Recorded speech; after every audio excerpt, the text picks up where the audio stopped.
Everybody say hell yeah. What's up? He's better than Oprah. Come on, y'all. This is Shaun T, and it's time to trust and believe.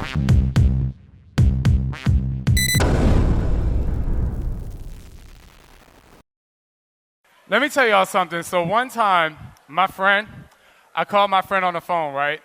And I was like, So I called my friend on the phone one time, and he was like, I have a whole bunch of drama in my life. I got to tell you something. And I was like, yo, let's talk about it. And then we talked about it.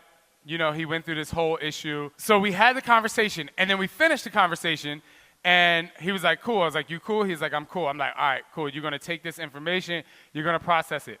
A week later, my friend called me back, was complaining about the same thing again. And so I went down the same road again. I was like, you got to do this. You got to talk about this. You got to do this. Boom, boom, boom. 30 minutes later, 45 minutes later, I was like, you cool? He was like, I'm cool. I was like, cool. I'll talk to you later. A week later, my friend called me back talking about the same thing. And so this time, I'm like, you need to come to Arizona. And he was like, what do you mean? So I was like, you need to come to Arizona because we need to fix this. And so he was like, okay. So he came to Arizona. He thinking we're going to have a trip. We're going to hang out. Let me tell you something. I'm going to tell y'all exactly what happened when he got off the plane. He got in my car, and I gave him a book like all of you have right now. And I was like, write on it, and I want you to do this right now. The Book of Good. So listen. So he kind of looked at me like, what's this about? Y'all got to listen. So he kind of looked at me like, what's this about? I was like, let's talk about all the things that you talked about to me on the phone.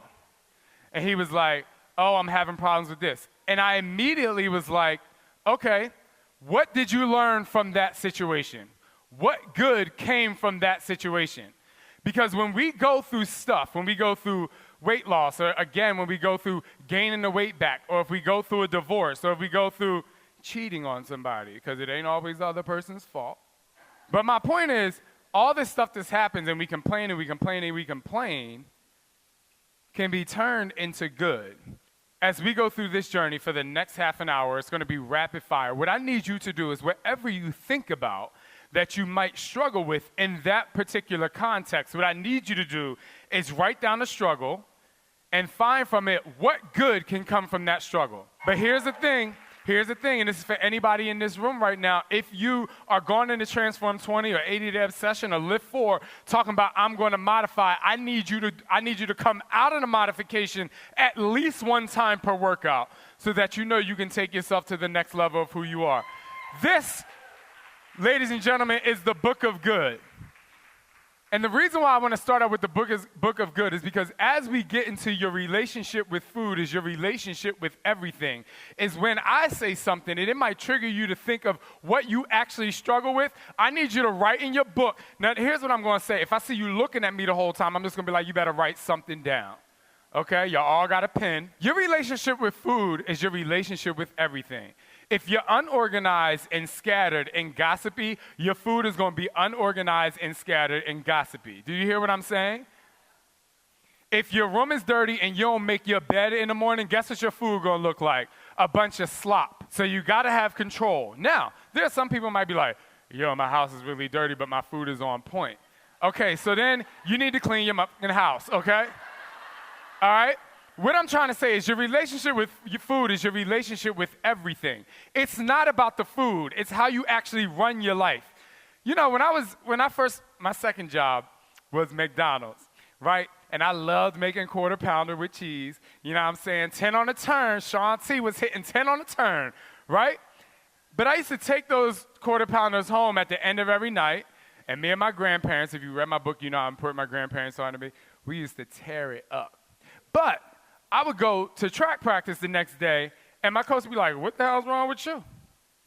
It's because I'm eating McDonald's. How you going to perform at a high level if you eat McDonald's, if I want to perform at a high level in my life, if I want to perform at a high level in my job, if I want to perform at a high level in my relationship, I want to look good when the lights go out. Guess what? That's my relationship with everything. My relationship with food has to be the same thing. They have to marry each other. I need you all to stop looking at food like this thing that's foreign or this thing that you constantly have to work at, because you have to look at it as like this is a part of your life. Food does not sit over here and life sits over here. They literally sit together. You have to literally embrace it. So here's what I'm going to tell you. Don't ask me what to eat, because I ain't telling you what to eat. Don't ask me how many macros you got to eat, because I ain't telling you how many macros you got to eat. And don't tell me you're on the motherfucking diet, because next week you're going to be off of it, okay? What I need you to do is treat your life like you treat your food, and treat your food like how you want to live your life. Moving on.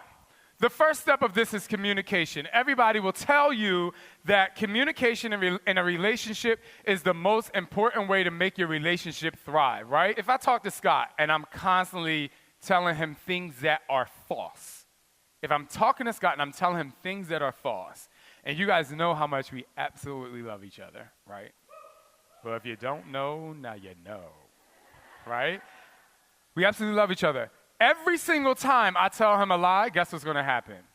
He's going over there, I'm going over here. He's going over there, he's going over there. The communication with your food has to be everything.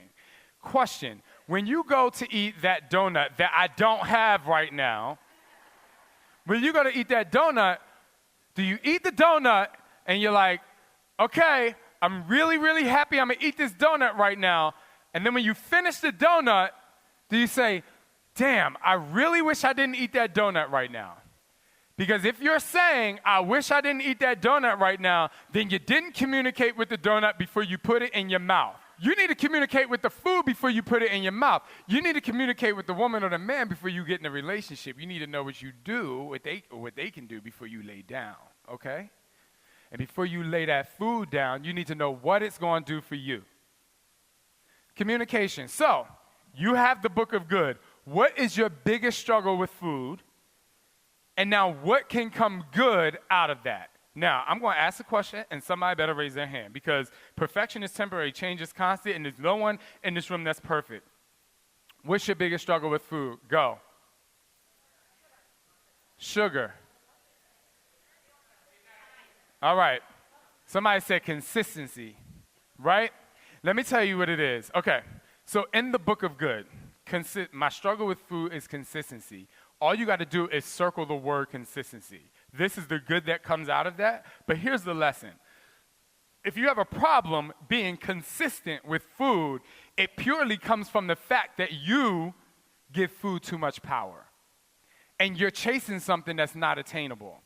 Because consistency for you probably means what you see somebody posting and being like, this is what I ate, this is what I ate, this is what I ate. And the first 9 photos on their Instagram is every healthy, green, colorful meal. But let me tell you something, I ain't eating like that all the time. What is consistency? Consistency, where's Bill Blocker? Consistency over time, trust, right? Consistency happens over time. The way you eat. So if you have, here's a story for you. Olivia in Transform 20. And you guys will see this in the Transform Your Life with Shaun T. It's great. We had a moment where we had donuts or we were eating something, and I was like, yo, here's some M&Ms. She was like, I'm not going to eat them M&Ms until I'm done with the program. This is exactly what happened. She was sitting on the floor. I was like, you going to do what? She's like, well, I'll do it when I'm finished. I was like, eat them M&Ms when you're finished. I said, do you enjoy the M&Ms? She was like, oh, my God, I love them. And we described how much she loved them. Melt in your mouth, not in your hands, finger looking good. I love when I'm at the movies and I still got some left in my hand. I save it for 20 minutes later to do this. From the hood, can't help it, right? So we described that feeling, that why she loves the M&M. She was like, I was like, yeah. I was like, but you're going to wait until the end of this experience before you do that. She said, yeah. Why in the world would you not do it in a time where you can practice how to come out of the struggle? I said, why are you going to wait to the end? She was like, because I don't want to have a relapse. I said, listen, you wait to the end. The relapse is going to happen because it's going to gain control over you, right? What you need to do is have those M&Ms tonight. When I tell you she was stressed, and I let her go. The next day, she came back in. She was like, you know what? I had the M&Ms. I was like, how do you feel? She was like, I just worked out. She was like, I burned off those M&Ms. The M&Ms don't have power over me, right? You have to consistently be in charge and communicate with your food so that you know that it doesn't have the power over you. Which takes me to, I don't know how many of you guys love Survivor. Hey, Andy Spear. I don't know how many of you love Survivor, but one of my favorite parts of Survivor is outplay, outwit, outlast. If you have the opportunity to make it fresh, right? Make it fresh, eat it fresh. You have to think ahead. You have to outwit the competition. And in this case, the competition is the people who are selling us the food, right? And not necessarily in a bad way because they're trying to provide a great alternative to what you can make in your home. But if you can make it in your home, then you have outplayed, outwit, and outlasted them so that you can keep it fresh all the time. All the time. You do it all the time, you will feel healthy all the time. Outwit the competition. Now, non-negotiable moments. When it comes to food, what are some non-negotiables that you have when it comes to food? Me? Me? You said me. Yeah, I'm pointing at you. Needs to be healthy. Needs to be healthy. Andy, what's a non-negotiable for you? Coffee. Yes. Naked coffee? Let me get somebody. Jose, what's a non-negotiable for you? Donuts for me are non-negotiable. I love that you say eating healthy is non-negotiable, but you should have non-negotiable moments. My non-negotiables are fun parts of food. It has to be fun. Does it have to be donuts? Absolutely not. But food has to be fun. That should be a non-negotiable. You should create your own non-negotiables when it comes to food. Because I can tell you what to eat every single day. You can come to my house. I can cook your food, which will never happen. I'll take you out, you know what I'm saying? I'll wine and dine you or whatever, but I ain't cooking for you, right? I can put it in front of you. It could be healthy, but you have to do the work to eat it. Like my grandfather used to say, you have to masticate that food, chew it, get every ounce of energy from that food that you can possibly get. Make it a non-negotiable, find a non-negotiable moment every single day when it comes to food. Because this entire process, this entire journey is about being non-negotiable, having your non-negotiables and being better every single day, which takes us to taking advantage.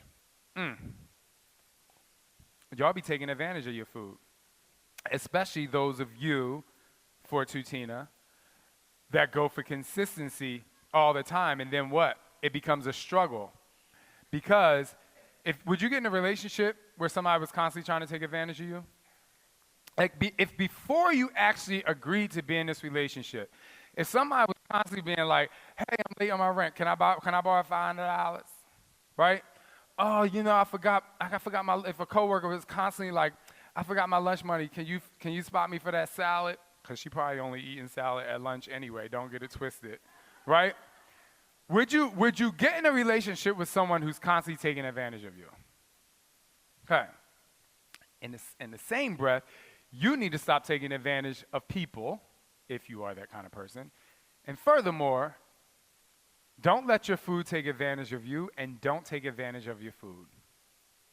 You have to literally respect what you eat, respect your body, and respect what you put in your body, and respect what you go after, and respect the person who made your food. You have to respect the entire process.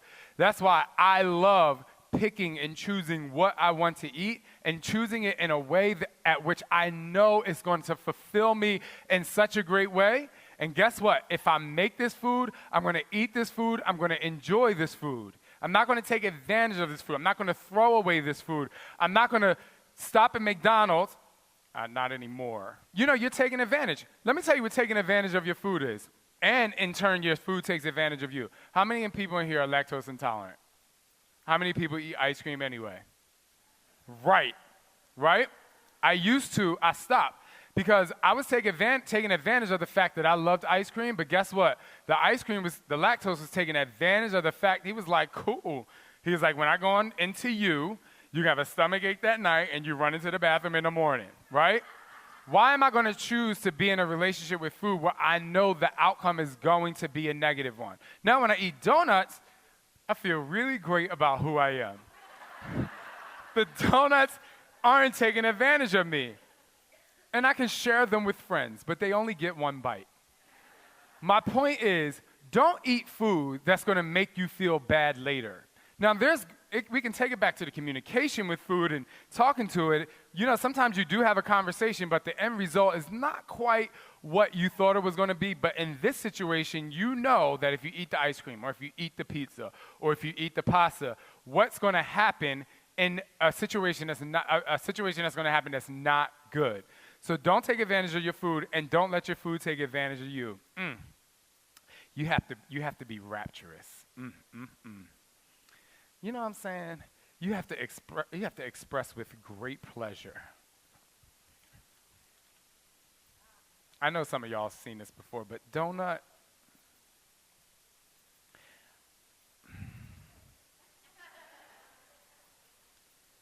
I'm gonna act like the donut is Scott. Donut?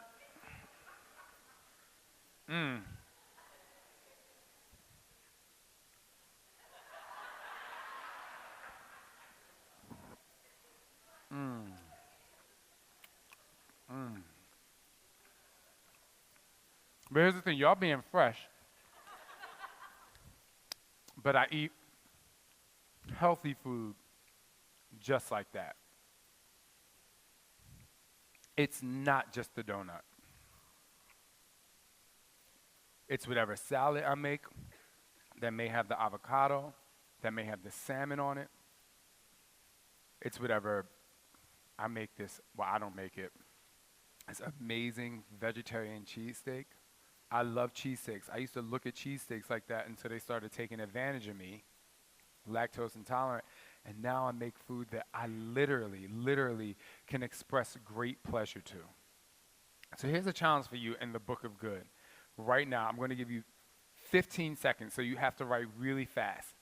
I'm going to give you 30 seconds, really fast. 10 foods that you express great pleasure in.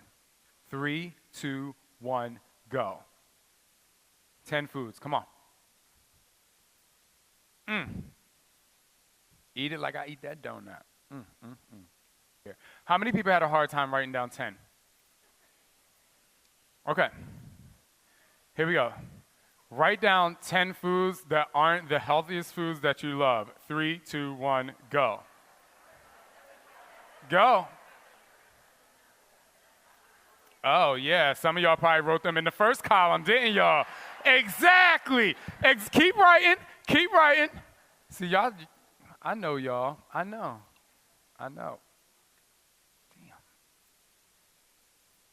And 5, 4, 3, 2, 1. How many people in the first round wrote down donut-like foods? Right? And that's not a bad thing. But your homework when you leave here is to write 20 foods down that donuts are the fun food. 20 foods that are not going to take advantage of you. 20 foods that you can express great pleasure in, that if you put it in your body, the external part of your body, your skin, your muscles, everything is going to actually benefit from. That's the homework. The Book of Good. Like, you have to go back to this book and find the good. Listen, omnipotence, ultimate power. You have to have ultimate power over your food, not letting your food have ultimate power over you. It is a big struggle. Trust and believe. Little quick story for you, personal story. Let me tell you something. I used to wake up in the morning, love the way I looked. By the end of the day, I would go to Scott. I'd be like, oh, my gosh, like, do you think I still look good?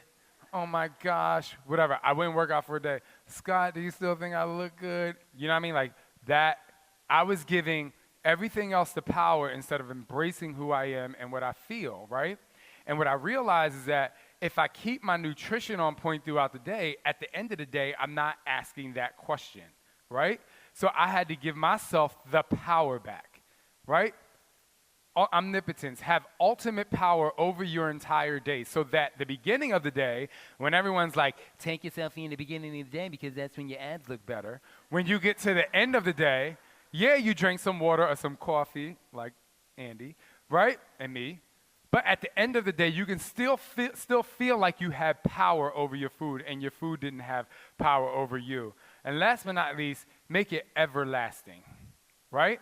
As you start to develop communication, right? As you are able to outwit, outplay, outlast in the food department, right? Because you have to make sure you know. When you develop your non-negotiables, when you realize that you can't take advantage of your food or people, it's great when you become rapturous, right? Expressed with great pleasure, and you really have omnipotence in what it is that you're doing, taking ultimate power. It can be everlasting. Ultimately, when it comes to food, you need to gain control. This entire situation is about you taking control of your life, taking control of your food. Because when you take control of your life and you take control of your food, you will have it together. And before I move on, I got one thing to say. Don't fuck it up, y'all. It's right there. Take a photo of it. I don't care. Just don't fuck it up. And that's the thing in fitness and everything. I'm going to move right on. When I say don't fuck it up, right, that means now that you have everlasting control over your life and your food, then you can move to the next level. Now, unstuck yourself, getting out of a rut. Now, when you unstuck yourself and you get out of a rut, it becomes beyond the lows, right? Now, a lot of us, when we think of transformation, we immediately think, this is where we are and I have to climb my way up.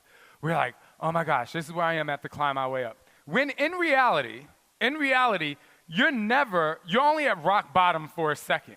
Because the minute you hit rock bottom in anything, what happens is, you know how I say you got to go down to go up?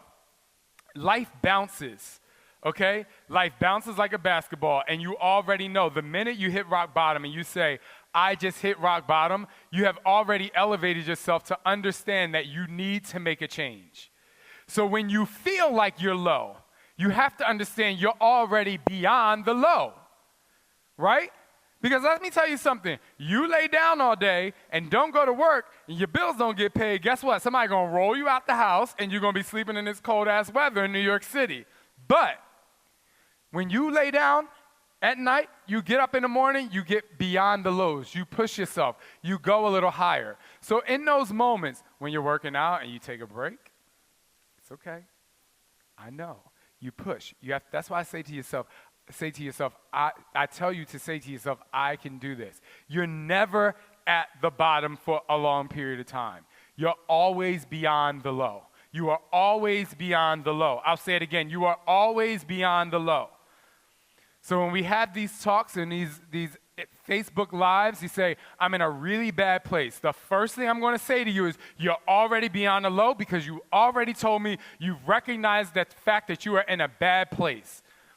So, all the time, you see, I'm on this stage, I'm elevated. The minute you realize that you have to make a change, you become elevated. Right now, if you're in the beginning of any journey, you're already beyond the low, and you say, crap, like this is everything I have to do. I have to eat healthy, I have to communicate better in my relationship, I have to show up to work on time, I have to respect people, I need to stop eating badly over here, right? I have all of this in front of me, because I realized that I need to make a change. So I'm beyond the low. But a lot of times we always talk about the person that starts at the bottom. But I know there's a lot of Beachbody coaches in here, and let me tell y'all about y'all real quick. I ain't gonna call no names. Let me tell you something. Some of y'all be acting like y'all always got it motherfucking together, right? But here's what I tell you, and I do know a lot of y'all that do have it together. But my question is, so what you gonna do now? Like, how are you going to go beyond the high, right? Because we always look at the people like, oh, they have 100 pounds to lose, and we look at them like that. I'm like, just because you're up here, you ain't no better. Because you had to climb the ladder to get to the top. So what happens when you reach the top, right? You need to look down and be like, yo, you need help? You need help? Cool, I got you. And then what you need to do is you need to find a way to push yourself. Because just because I created amazing workouts don't mean I'm the tell-all, end-all. You know, I was stressed one day, and Scott going to come up to me and tell me, he was like, you ain't never going to be the prettiest one in the room.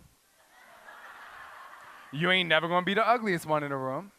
You ain't never going to be the tallest one in the room. You ain't never going to be the shortest one in the room. You ain't never going to be the fattest one in the room. You ain't never going to be the skinniest one in the room. So why when you get to the top, you act like you want to stop like you all that?